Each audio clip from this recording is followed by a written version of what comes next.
Okay, welcome everybody. We are here.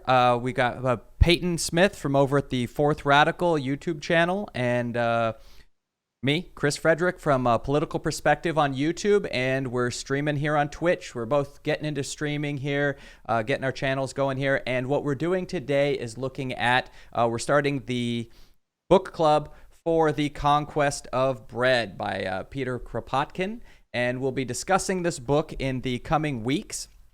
And just basically going through it, trying to learn from it, see what we can gain from it, what can we, expand our minds about, learn some of these new concepts, and see what we can do with things. So I guess we'll start off by getting into the sort of history and importance of the book, talk about where it sits historically, where it sits ideologically a little bit, and then we'll go through those ideas. So Peyton, what do you have to say here? Yeah, so one of the really interesting things about the history of this book is actually that it originated or that it started off a little bit before the Russian Revolution and, obviously a little bit before World War One. And so the history of this book is quite interesting because Peter Kropotkin, later in his life, he had moved to England because he was born to sort of nobility, or born into, I should say, a wealthier, well-known family that had roots and tracing all the way back to the 9th century with the Vikings in Russia. But he had moved to London after, he had become an anarchist and he was persecuted. But at the announcement of the Russian Revolution, at the announcement of the possibility of actually establishing communism, he moved back to his country, and he ended up being disappointed in the reforms which were taking place, although he was optimistic initially, and then he died shortly afterwards. So it's an interesting history of the book because, there is an interesting history and background behind this book because he starts off oftentimes and, at being an anarchist, he's very critical of state socialism. And also, obviously, he's very, very, very critical of capitalism.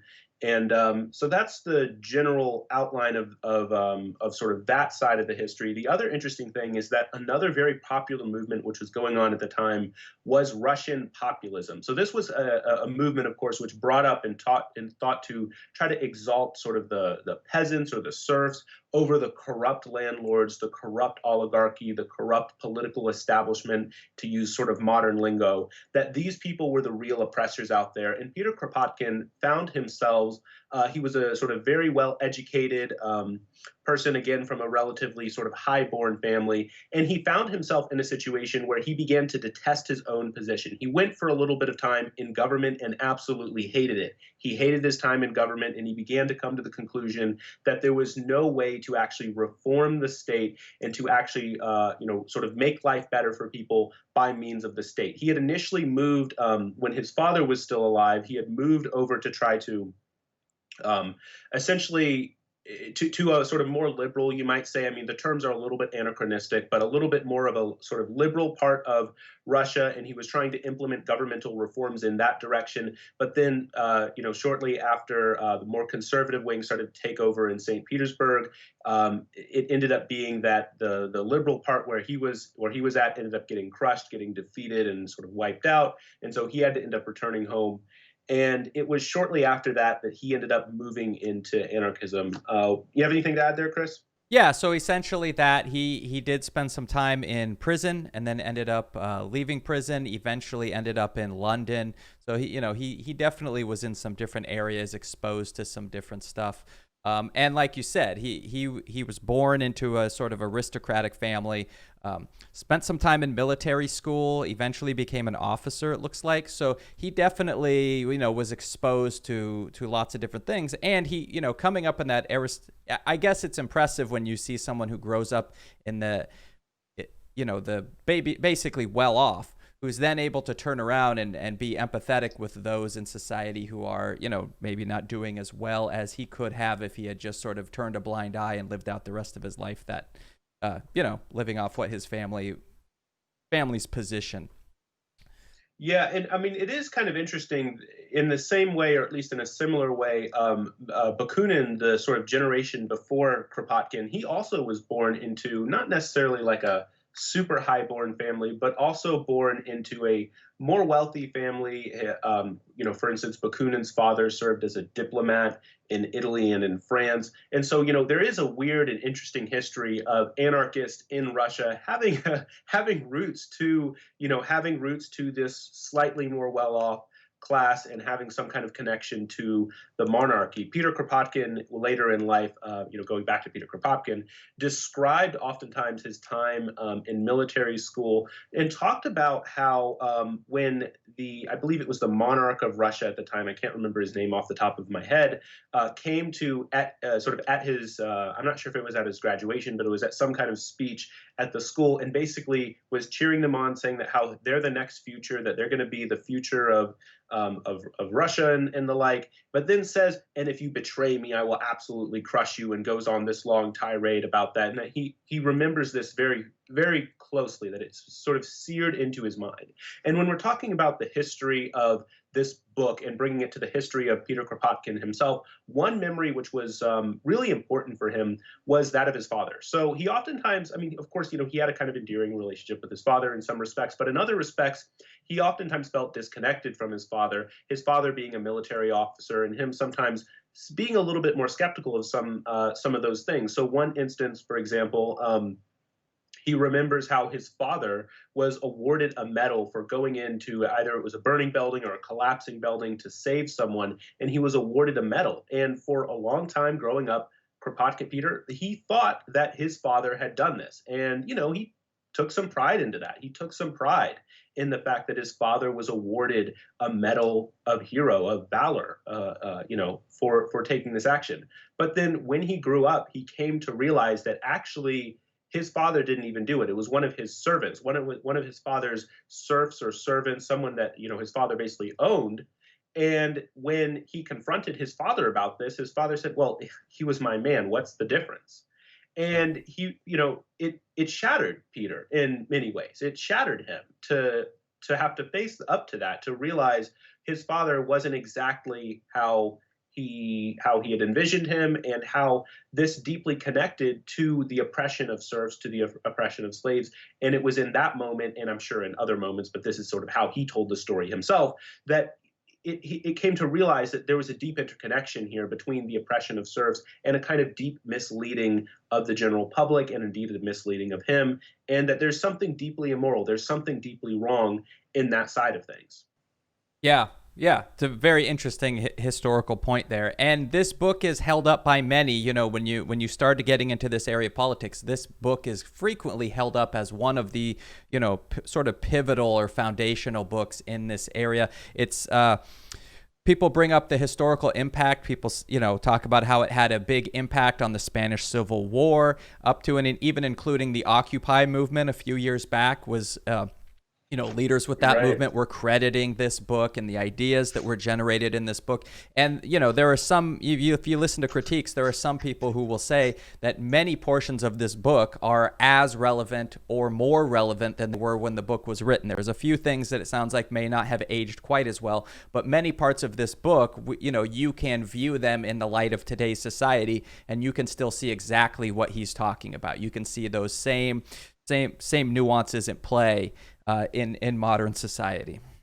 Yeah, and just one example of that you were bringing up there, the Occupy movement. Actually, it was the academic David Graeber. I have him here, referred specifically to Kropotkin as one of the leading and foundational figures of the Occupy movement, and talked specifically about the Occupy movement's, quote, anarchist principles or anarchist foundations, and talking about how Peter Kropotkin was the forefather, or one of the major forefathers, of not just the anarchist movement, but also specifically of the Occupy movement. Again, that's one of the leading figures in the Occupy movement, specifically crediting Kropotkin, and this book most specifically. Kropotkin is known for his elegant writing, his clear writing, his interesting writing indeed.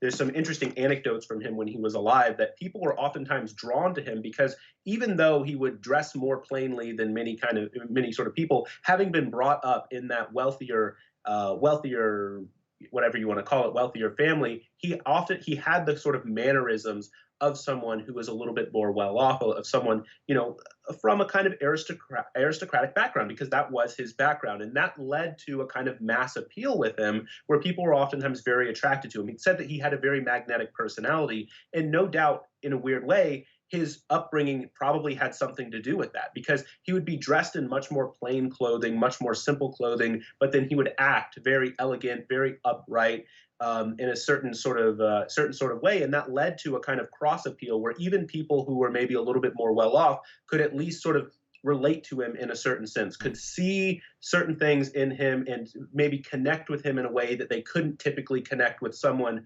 who, didn't act that way. Because, one of the things, I mean, that can sound very sort of, snobberish, but you do need to keep in mind, of course, that at this time we're talking about people who were completely uneducated oftentimes. Like, the government didn't provide any kind of schooling, society didn't provide any kind of schooling for the vast majority of people. And so oftentimes the upper class looked down on, very much so, people who had, a poor taste or of poor manners. And so even though he dressed more plainly, he didn't act that way, and that led to him being more widely accepted, even again among people who may be more so a part of the middle class.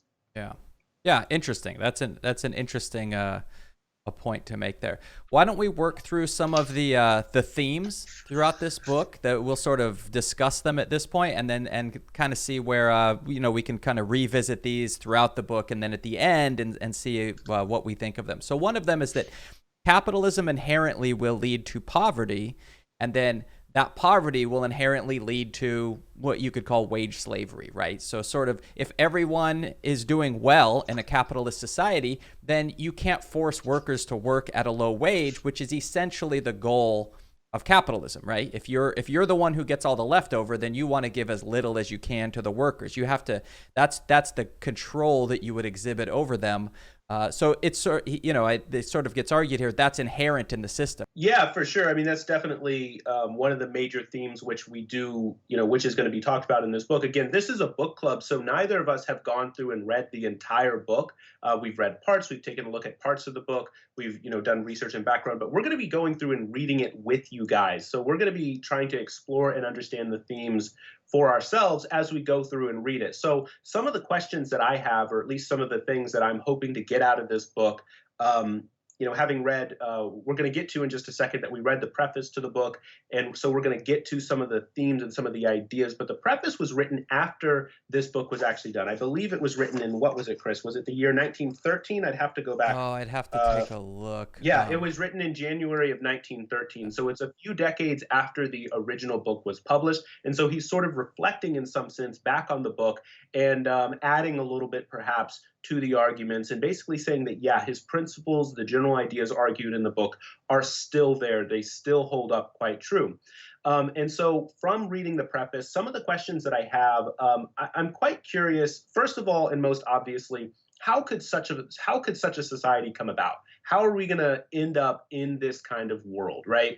Because the thing that he's really focusing in on is twofold, right? He's looking, for instance, at how science and how technology around the world has changed dramatically over the past couple years, and how that has led to new divisions of labor. And that new division of labor, i.e. the capitalist system, is now oppressing workers, right? Whereas he seems to think, if you go through and read the preface, again, we're going to look at it a little bit more closely in just a minute here, but he seems to think that historically, at least, there were many forms of socialism. He specifically refers to medieval societies, medieval townships, and that there were aspects of socialism quite deeply embedded. There were common ownerships, et cetera, et cetera. And it was with the emergence of the state and coextensively the emergence of capitalism that those sort of what do you want to call it? I guess the communistic aspects, the socialistic aspects of society, that those things were then undermined, right? And it was, again, with the emergence of those things. And so it's sort of this emergence of new forms of society, new forms of ownership and the state, et cetera, is creating these kinds of things, new divisions of labor. So specifically, I'm interested in how such a society could come about, because again, he's asking this question. He's asking this question in light of the new technological advancements. So as a result, I'm interested in how the division of labor can occur. And thirdly, quite curiously, I'm interested in this question of scientific positivism. How does he think about the relationship between science and society and science and the good life? Because he seems to think, on one hand, that society or that technology has advanced to such a state that it's creating this kind of wage oppression. But on the other hand, he seems to also think that science can liberate us from our goals. So I'm curious to get out of him how science can interact in dialogue between those two things. That's something that I'm pretty interested in here. Anything for you, Chris? Anything else? That's definitely a trail that I would like to follow. It seems that he does kind of call on science and call out, especially like in biology and ant colonies and different examples from nature, where he says, look, you can see that there is a cooperative. They're working together. Even when you think about predators like lions, they're still cooperating in order to take down a zebra or whatever. So he's taking the stance that capitalism is like a very unnatural state of being, and then he's pointing out these cases where it appears that you can find cooperation in the natural world, and trying to make the case from a scientific standpoint that is somehow more natural, which is a very interesting way of explaining things. It's an interesting form of argument, and also it goes back again to his history. We mentioned how he was a military officer and how he served, in certain respects in the military in that way. But he was more specifically, in some respects, a scientist in the military. He spent his entire life. He was very interested in science. He kept up to date with all the new scientific discoveries, especially having deep interest in biology. We all know, of course, that this book was written in many respects in the aftermath of Charles Darwin's book. Now, what's interesting about Darwin's Origins of Species and his other works, including The Descent of Man, is that they were actually more influential in the social sciences and the social philosophies of the day before they became particularly influential in biology. While Charles Darwin did present very powerful evidence for his view, at the time of the publication of Origins of Species, it was not quite yet. Evolution was not yet established, like for sure, okay, we can say that this definitely happened. But of course, Charles Darwin provided a general framework for people to then go out and find new evidence. Of course, you think about it in the abstract, like the question of how did the origin of species ever emerge was oftentimes thought of as an idle philosophical dispute, something that you could never actually answer. But once Charles Darwin provided a framework, it allowed people to know what type of evidence they needed to search for. So anyway, what I'm getting to here is that oftentimes the social impacts of Charles Darwin's work preceded the sort of scientific aspects of it. And in many respects, Kropotkin's work here is an attempt to respond to some of the people who are taking Charles Darwin's work to argue for capitalism or for the state, that we needed to have a more predatory system of government or a more predatory system of society because, of course, it's survival of the fittest, et cetera, et cetera.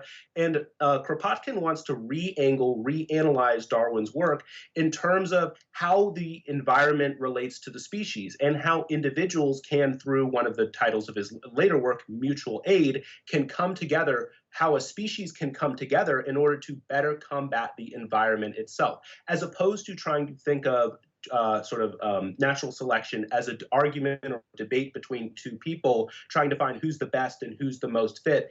Kropotkin wants to reanalyze, sort of reshift our understanding of naturalism and of Darwinian selection to be more so a question of how the species relates to the environment as a whole. So another question, I suppose, that I'm interested in and want to sort of follow through this book as we read through it in the subsequent videos is going to be the question of how social Darwinism and how Kropotkin is in some respects responding to the work of Charles Darwin. Yeah, that'll definitely be interesting to follow up on it and see what happens there.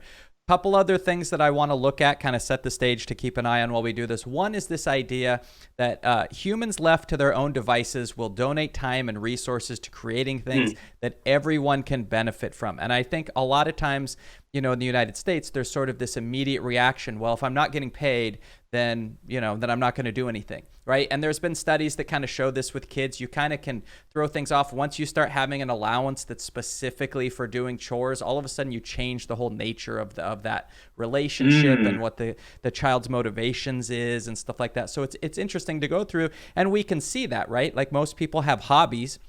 You're not usually doing your hobby because you're getting paid for it. You're doing a hobby because it's something you enjoy.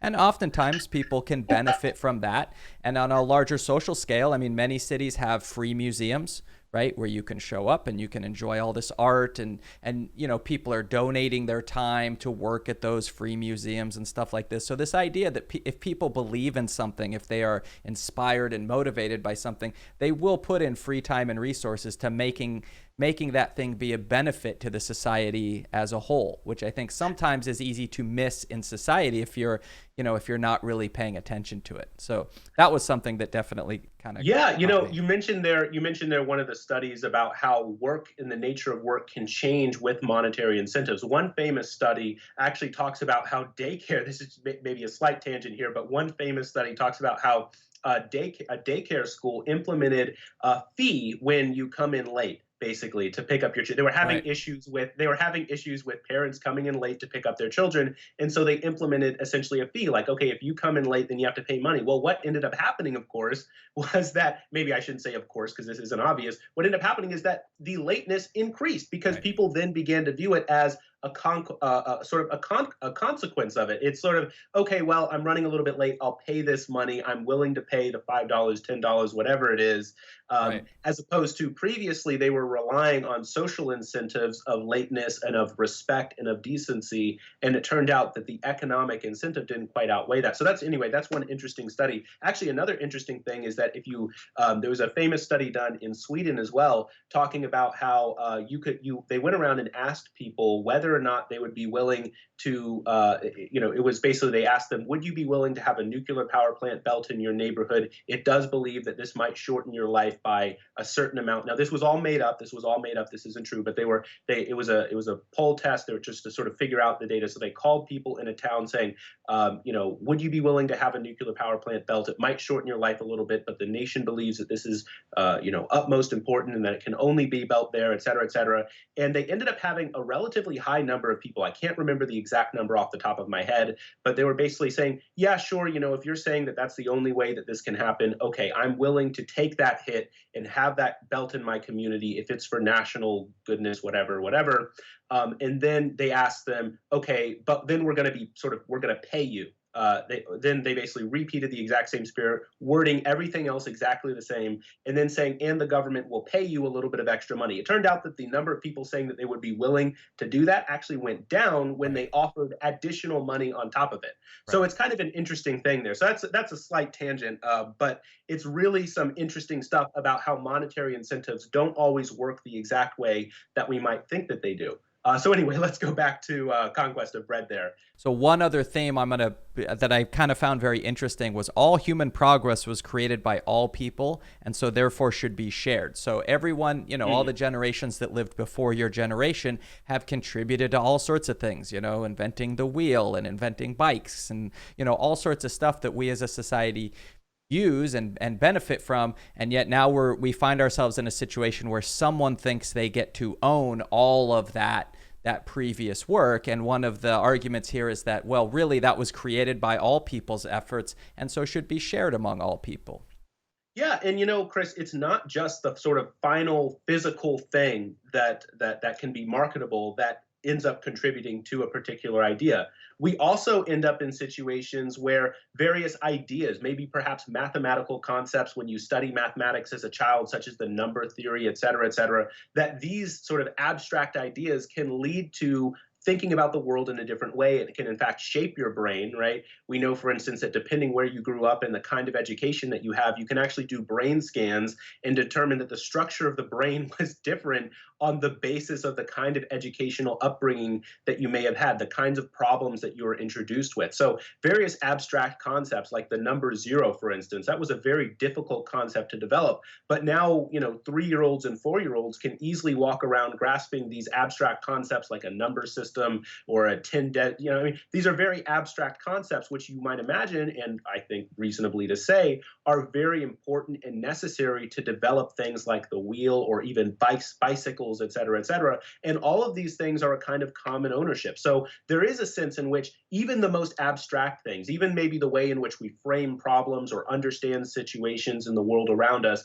that all of these things in fact shape the world around us. So I have someone in my chat here, Joe Jinks, talking about how he wants to mention that most societies in the past functioned on gift economies, literally an economic system which was based on giving and sharing of surplus resources. Yeah, that's absolutely right. And Kropotkin even brings that up in the preface. He talks about how previous systems and previous societies oftentimes relied on certain aspects of communal giving and certain aspects of communal societies, and that it was with the development of capitalism and the new systems of divisions of labor which came from that, which led to kind of oppression and led to people being oppressed out and led to certain people exploiting the majority of people for their wealth and for their resources. And you're definitely right there to point out that human nature is not static and that it changes and adapts to cultural elements. Yeah, that's absolutely 100% right, 100%. Yeah, you have anything to add there? I think that's a good point, because I was kind of thinking about that earlier, about how human nature sort of adapts to its cultural elements. Because when we, like Peyton was saying, we haven't read the whole book, but I've kind of read the beginnings to kind of get the sense of it, and then I've read about it. But I was trying to think, what would happen if you tried to implement some of these into, say, the United States? Right. And it seems like because of some of the cultural ways of thinking we have in this country, it might be very hard to adapt these ideas. I mean, there'd be a lot of rejection of these kinds of ideas outright, and it would be harder to get people to adapt some things. Whereas in another, if you try to do it somewhere else, you might have more willingness to adopt some of these kinds of ideas. Well, and the beauty of that, though, is that culture isn't static either, right? You can work to change the culture. You can work to put in different ideas, sometimes even relatively abstract ideas like, hyper objects and, these crazy ideas that are coming out in mathematics nowadays, which can allow people to shape and restructure the way in which they think about physical structures in the in the current world. Like, you can do things, what I'm trying to say, even relatively abstract things, to try to change the way in which people think and the way in which culture thinks about and the way in which culture shapes the world. They say that history is the story which one culture tells themselves. We can change our history. We can change the story that we tell ourselves, and that story can then shape how we see our origins and how we see the world around us, even not just in the past, but moving forward too. You want to introduce sort of our channels and what we're hoping to get out of this book, and then we can go into some of the specifics about the preface? Or yeah, sure, we can definitely do that. So you want to go first? Sure. Yeah. So if you don't know, my name is Peyton Smith the Fourth. Yeah, no reason why you would know. Both of us have YouTube channels as well, small channels out there. I'm Fourth Radical on YouTube. Chris, you can introduce yourself, but a Political Perspective on YouTube as well there. So we're sort of just hoping to get out of this book different ideas. We hope to do more than just this book in the future. We hope to take a look at different books, do book club sort of thing, and read different books, get different ideas, different tastes of ideas. And, it's one thing to read books in person or sort of by yourself, but it's another thing to try to share what you're reading with other people. And I think there's something really fruitful about that. And I just want to do that. I want to experiment with that and see, because learning is a dialogue, right? Like, reason is a public affair. Any thought, we're talking about how thinking is always related to these abstract ideas, and our new thoughts moving forward are all related to old ideas. Well, that applies to the things that we're reading today. So if we can dialogue together and try to read these books together, I think we can all learn a lot more, and I think that it'll be quite fruitful. So that's what I'm hoping to get out of this. Chris, what about you? Yeah, so I'm Chris Frederick. I have a YouTube channel, Political Perspective, where I do basically political-based news stories and go over those. But and then I've started streaming on Twitch just recently, same as Peyton. We're both just kind of getting started here on Twitch. And I wanted to be able to explore more than just the sort of progressive type stories that I do on my YouTube channel. Wanted to get into other things, maybe expand a bit. And And I thought this was a good place to start. I mean, I've always, felt there were some pretty major flaws with capitalism in general. I mean, I think I could probably fill an entire, day-long stream just talking about all the different ways that capitalism lets us down in general. So, now kind of looking out there and saying, well, then what are the other approaches? What could be done differently? And trying to figure out, there's a few different ways things can be done, and trying to figure out what I think of those ways and maybe learn something from, Krapotkin and the other authors out there, and try to bring in some of their ideas and figure out what I like about those ideas and what I don't. So I'm definitely very open to this book. That's why I wanted to start off with it, and just sort of form a basis of if you don't have this trust in capitalism, what are the alternatives? And that's definitely something Right. I think we're both. Yeah, I was to say, I think we're kind of both on the same page in that respect. So, like, I've generally identified as a socialist for a few years now. Probably since I was in high school, I started to get those kind of inklings, like, hold on, maybe what we're doing isn't quite right. But I don't know the exact sort of brand. I don't know the exact sort of way to think about that problem. And so, exploring thinkers who have thought really hard about those ideas is obviously like a good starting point. Right. Not to just think that, oh, I can figure everything out all by myself. Actually, no, it turns out that it's really important to offload intellectual thinking onto, other long dead people and see if you can learn from that. So that's sort of my hope with some of this as well. Anything else you want to add before we go specifically into the preface? I don't think so. I think that kind of sums up where we're coming from with this. Yeah.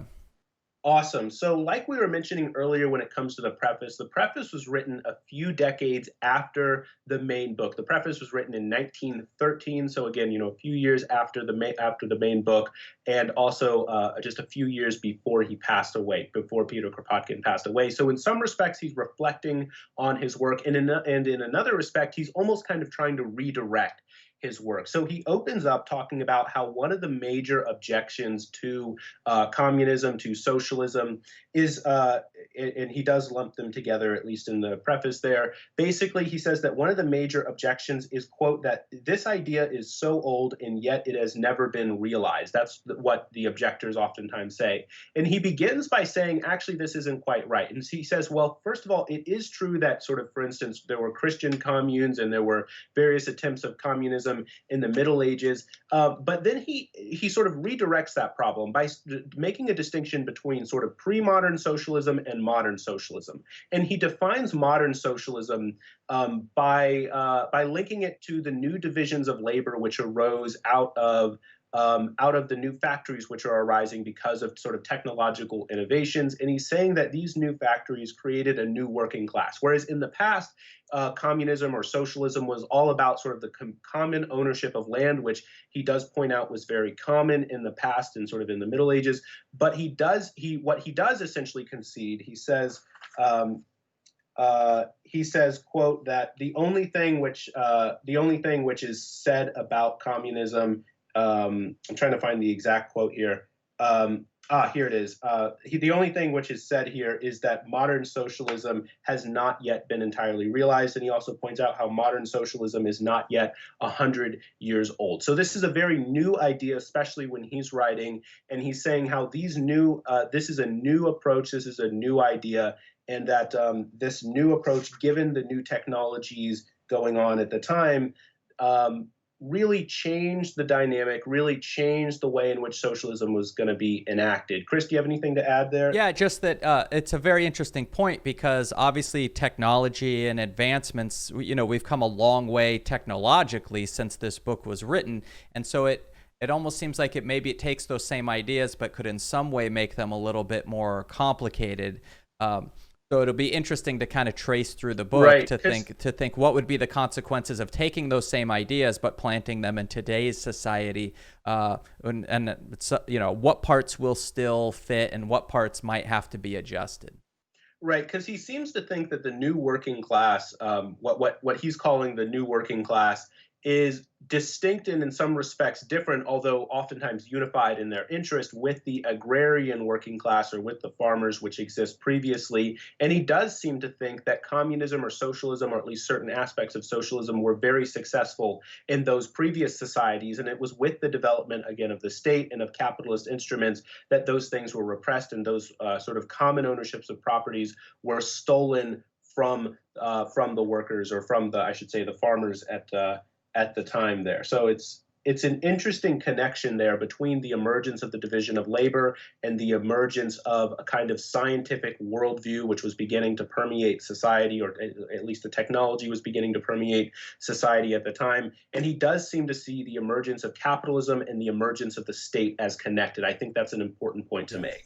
Anything Yeah. you want to add there? Yeah, and it just seems like back to kind of what I was talking about before, as you get more technology, it becomes easier for certain people to say, I own this technology. I own these machines. I own this. And so that you're sort of just locked into having that to do that work for me. You don't have much other choices, right? Like back to what we were talking about earlier, you keep wages low, people have no choice, then they have to do that kind of work. So it's this interesting idea that, to counter that argument by saying, well, actually, those machines and that technology was created by the people that came before that, my grandfather and, your grandmother and all these people. That work is really still living inside of these machines that really should be shared by all of us.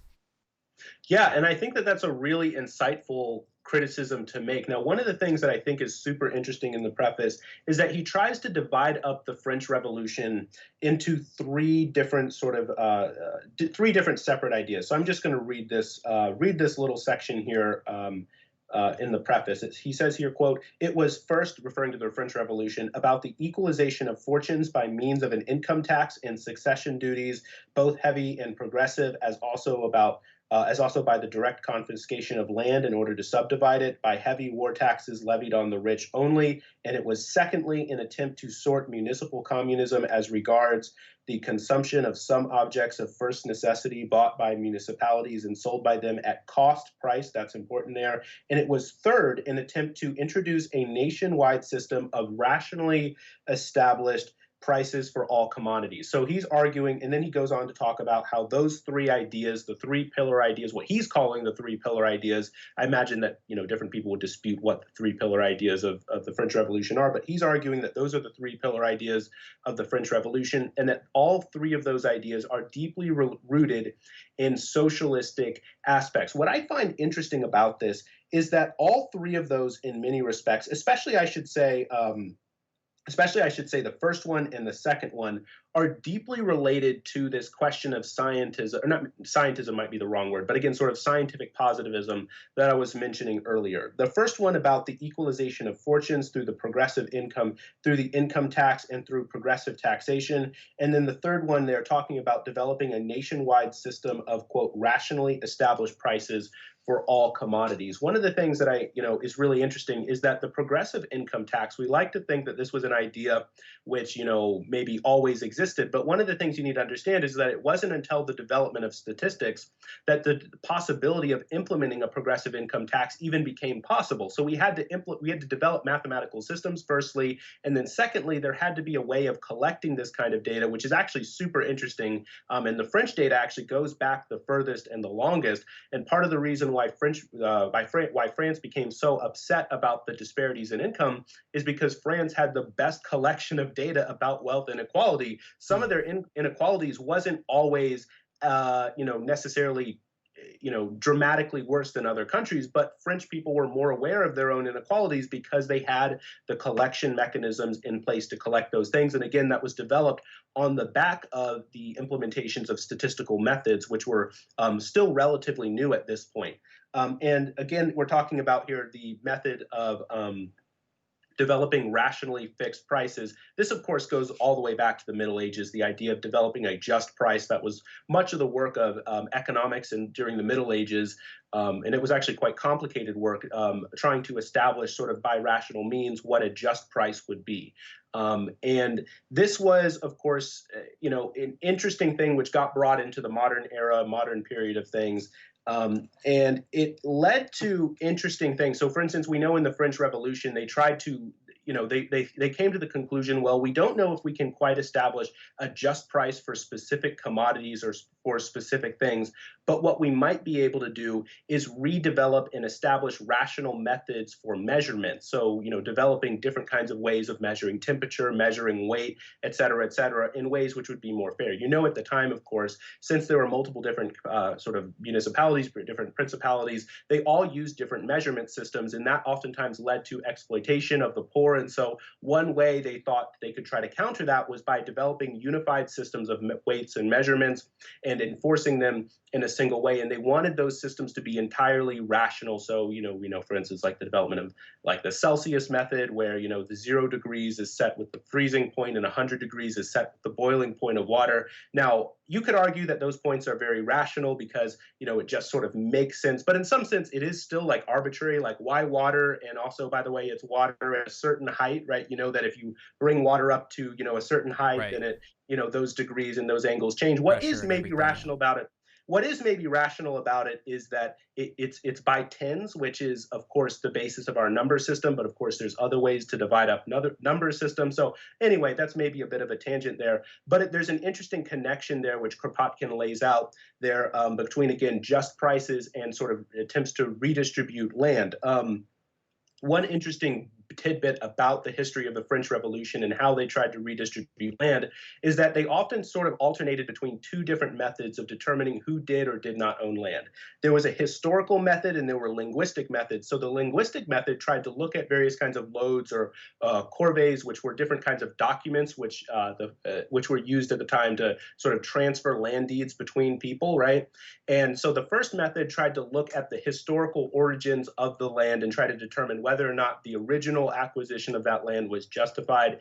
Now, they ran into, of course, a lot of problems. They ran into, of course, first of all, forgeries, but then they also ran into problems where someone may have legitimately acquired land, or at least what they would have considered legitimately acquired land through purchasing it. Maybe they were a laborer and then they saved up their money and then purchased the land from their grandfather, but they didn't actually have the official documents, or they lost the official documents. And so people were losing their land unjustly, and some people were getting to keep their, some land.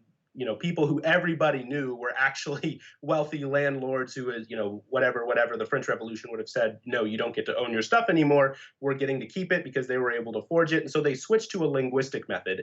And this method tried to determine whether or not you were justified in being able to, sort of have that land, whether or not that load or corvée was justified on the basis of how the wording was done in the document, right? So this idea tried to look at, well, is it using sort of high-born kind of French language, the sort of fancy language and the like, and what can we trace the origins of various words to certain time periods, et cetera, et cetera.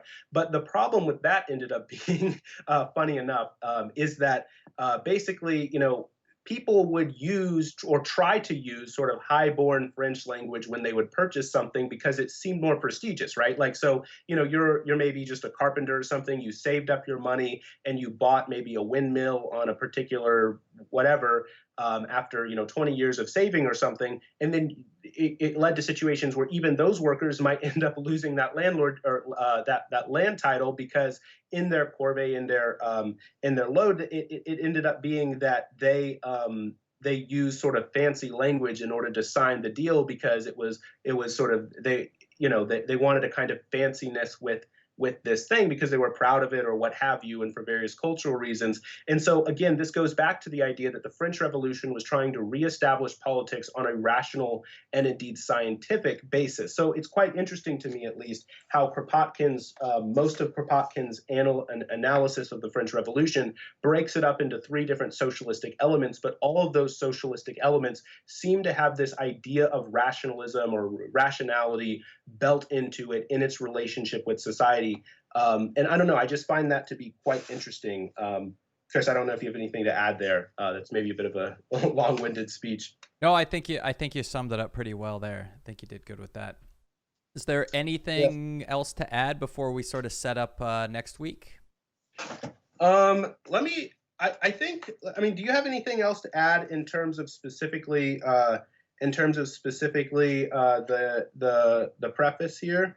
I don't think so. I mean, he kind of set the stage for, where he's going with where the book's going to I go, will but I think you got it pretty good.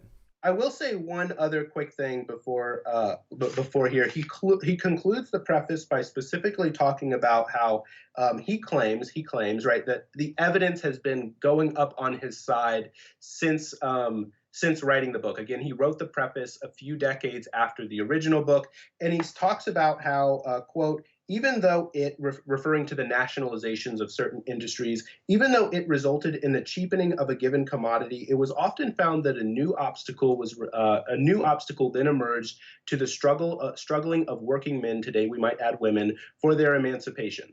And so I think that it's interesting there how he sees in the nationalizations of even his own time developing new obstacles for the working class, and I find that to be interesting, right? Because he completely concedes at the beginning that it led to the cheapening of a commodity. It led to cheaper goods being developed, but he still seems to see struggles in the obstacles. So a question that I have when I'm reading that, well, what obstacles? Because he doesn't quite specify it, at least in the preface. So again, I'm at least going to want to follow through with the rest of the book and see what new obstacles he is seeing with the emergence of the nationalization of the various industries and what those obstacles for the working class are. What does Peter Kropotkin see as those obstacles, and do those obstacles still exist in the modern world today? Because again, he basically just says new obstacles emerged for the working class, but he doesn't exactly explain what those obstacles are. He does go on to say that, for instance, the national property of a railroad network, quote, could be much better handled by a federated union of railroad employees than by state organization. But again, he doesn't exactly clarify what the obstacles were for the working class. So that's going to be a question that I'm hoping to have answered for me in the coming chapters. So Right, yeah, all of these are great questions that I look forward to diving into and learning more about as we move through the chapters in this book. Absolutely. yeah, so next time around we're going to be taking a look at, was it chapters 1 through 3? Is that a good? Is Yeah, that a good? chapters 1, Yeah. 2, and 3 they kind of go together, so it makes sense Yeah, to talk about and those. that sounds like a lot of reading if you all are interested in reading along, but actually it's not all that much. It's like maybe 15 something pages depending on what book you have. So it's actually pretty short. It's pretty easy. We'll be meeting again next week to chat about chapters 1 through 3. So just a few pages if you all are interested. So Yep, and feel there free you to go. hit that follow button so you'll be notified when we're up talking about it again. We'd love to have people back and contributing to the conversation and sharing your ideas with us as we discuss the book next time. Yeah, for sure. We'd love to have you around next time. So see you all All right, in thanks the next everybody.